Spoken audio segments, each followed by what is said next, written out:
Bismillahirrahmanirrahim. Assalamualaikum warahmatullahi wabarakatuh. Tercatat dalam Al-Quran, ini 3 janji Allah kepada bangsa Yahudi. Bangsa Yahudi adalah bangsa yang juga disebut Bani Israel. Mereka merupakan bangsa yang seringkali ingkar janji. Mereka juga merasa derajatnya lebih tinggi dibandingkan dengan bangsa lainnya. Perilaku bangsa Yahudi yang sering menghina bangsa lain bahkan sudah dicatatkan dalam kitab suci Al-Quran. Allah Subhanahu wa Ta'ala menceritakannya di dalam Al-Quran sebagai pelajaran dan peringatan bagi Rasulullah dan para sahabat serta umat Islam sampai akhir zaman. Setidaknya ada 3 janji Allah Subhanahu wa Ta'ala terhadap kaum Yahudi. Lalu apa 3 janji Allah itu kepada kaum Yahudi? Dan seperti apa wujud janji Allah Subhanahu wa Ta'ala kepada kaum Yahudi? Janji Allah Subhanahu wa Ta'ala yang pertama kepada bangsa Yahudi. Bangsa Yahudi yang suka berperilaku meremehkan dan menghina bangsa lain bukanlah sebuah kebetulan, sebab dalam Al-Quran telah dijelaskan bagaimana tidak tanduk bangsa Yahudi.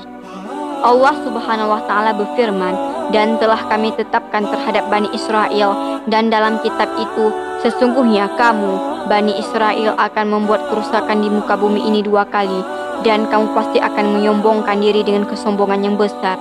Maka apabila datang saat hukuman kejahatan pertama dari kejahatan itu, kami mendatangkan kepadamu hamba-hamba kami yang mempunyai kekuatan besar. Lalu mereka mencarimu keluar masuk kampung ke seluruh negeri. Dan itulah ketetapan yang pasti terlaksana. Quran Surat Al-Isra 4-5. Ayat tersebut turun di kota Mekah jauh sebelum umat muslimin mempunyai kekuatan di Madinah. Menurut catatan sejarah, bangsa Yahudi telah berkali-kali mengalami kehancuran sebelum datangnya Islam. Bangsa Yahudi pernah hampir punah dengan kekuatan Babilonia dan Roma. Hal ini juga terjadi sebelum Islam datang. Bangsa Yahudi melakukan kerusakan atau kejahatan pertama setelah ayat itu turun. Kemudian penghancuran datang menimpa mereka kaum Yahudi tanpa menunggu waktu yang lama. Kehancuran bangsa Yahudi ini adalah perjuangan dari hamba-hamba Allah Subhanahu wa Ta'ala. Dan hal ini juga sebagaimana yang dijelaskan dalam Al-Quran. Dialah yang mengeluarkan orang-orang kafir dari ahli kitab dari kampung-kampung mereka pada saat pengusiran kali pertama. Kamu tiada menyangka bahwa mereka akan keluar, dan mereka pun yakin bahwa benteng-benteng mereka akan dapat mempertahankan mereka dari siksaan Allah. Maka Allah mendatangkan hukuman kepada mereka dari arah yang tidak mereka sangka-sangka. Dan Allah mencampakkan ketakutan ke dalam hati mereka. Mereka memusnahkan rumah-rumah mereka dengan tangan sendiri dan tangan-tangan orang yang tidak beriman. Maka ambillah kejadian itu menjadi pelajaran, hai orang-orang yang mempunyai pandangan. Quran Surat Al-Hajj ayat 2. Janji Allah yang kedua kepada kaum Yahudi.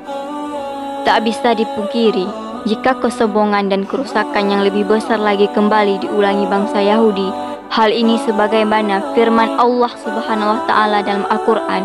Kemudian kami berikan giliran kepadamu untuk mengalahkan mereka kembali, dan kami membantumu dengan harta kekayaan dan anak-anak keturunan, dan kami jadikan kamu kelompok yang lebih besar.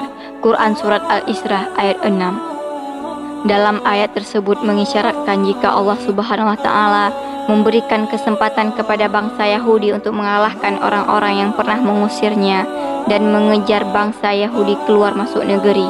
Bangsa Yahudi berhasil membalas sakit hatinya dan menduduki negeri Syam dan Palestina.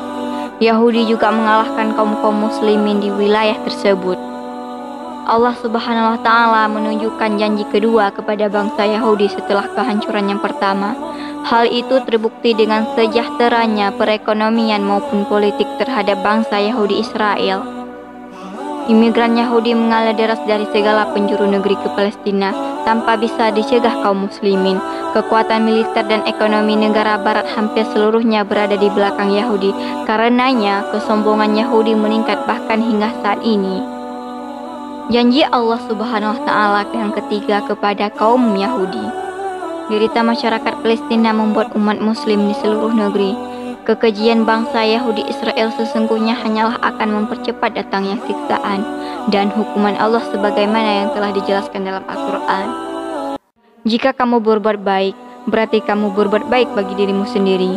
Dan jika kamu berbuat jahat, maka kejahatan itu bagi dirimu sendiri. Dan apabila datang saat hukuman bagi kejahatan, Yang kedua, kami datangkan orang-orang lain untuk menyuramkan muka-muka kamu dan mereka masuk ke dalam masjid sebagaimana musuh-musuhmu memasukinya pada kali pertama, dan untuk membinasakan sehabis-habisnya apa saja yang mereka kuasai. Quran Surat Al-Isra ayat 7. Dari ayat tersebut, Allah telah memastikan akan melenyapkan bangsa Yahudi dari bumi ini. Maha suci Allah telah memberitahukan kepada kaum muslimin akan kembali memasuki Masjidil Aqsa sebagaimana dahulu di masa pemerintahan Umar bin Khattab yang menaklukkan bumi Palestina. Dalam kitab Taurat, Allah telah memutuskan bahwa Bani Israel akan memasuki bumi yang diberkati, yaitu Palestina. Bahkan di sana mereka akan mendirikan pemerintahan. Tetapi kemudian mereka membuat kerusakan besar sehingga menyebabkan Allah menghukum mereka dengan cara mengirim hamba-hambanya yang tangguh.